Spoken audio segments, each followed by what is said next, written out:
মূল অর্থ হচ্ছে সাফায়াত পেন। কি সাফায়াত করবে? কেমন করবে? কামতে ময়দান পেলেন কায়েম হয়ে যাবে। মানুষগুলো তো এই পঙ্গপালের মতো কি করা হবে? ওদের কবর থেকে হাসরের ময়দানের দিকে, হাসরের ময়দান থেকে নতুবা জাহান্নাম, নতুবা জান্নাতের দিকে যাইতে থাকবে। কি বলেন ঠিক কিনা?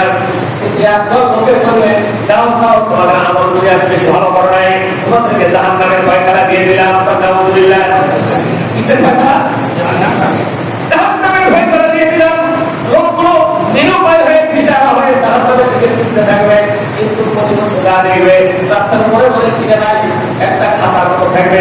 ওই খাসার মতো দেখে একটা যেমন আমাদের হাত আছে, এইরকম হাত বের হয়ে একটা মানুষ চলতেছে আর খাসার মতো বলতেছে, বলে আল্লাহু আকবার।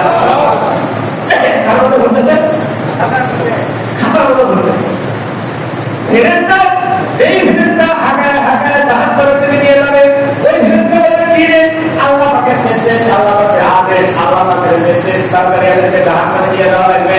তুমি কেন তাদেরকে এই খাসার মতো বলতেছে? এই উত্তর আমি তোমাকে দিতে পারবো না। এই উত্তর আমি আমার মাহবুবকে আমার আল্লাহ পাকের কাছে দিয়ে দেবো। বলেন আল্লাহু আকবার। অটোমেটিকলি খাসার মতো থেকে জবাব চলে আসবে। আমি বললাম সূরাতুল ফাতিহা আরেকটা নাম আশ-শাফিআ।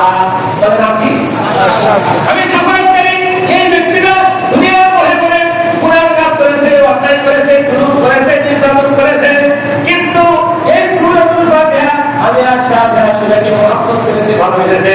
নামাজের মধ্যে তিলাওয়াত করেছে, নামাজের বাইরে তিলাওয়াত করেছে, হাতে শুনে তিলাওয়াত করে সর্বমোট সূরাতুল ফাতিহা পড়েছে। বলেন ঠিক কিনা? এই কারণে আমাকে মহব্বত করার কারণে আমি তাদেরকে সেভ করেছি, আমার ভিতরে নিয়েছি। আল্লাহ পাককে দেখে বলবো, আল্লাহ তুমি যদি জাহান্নামে এই লোকটাকে দিতে হয়, আমি সূরাতুল ফাতিহা আশ-শাফিআকে সহ জাহান্নামে দাও, নতুবা আমি এই লোকদেরকে জাহান্নামে যেতে দেব। আল্লাহ পাক বলেন না। ওই সময় সুপারিশ করেছে আল্লাহ বলে যাও, কেন কিন্তু সূরা ফাতিহাকে ভালোবেসেছে, মহব্বত করেছে, তিলাওয়াত করেছে, এদেরকে নিয়ে কোনো জান্নাতে ছেড়ে দাও।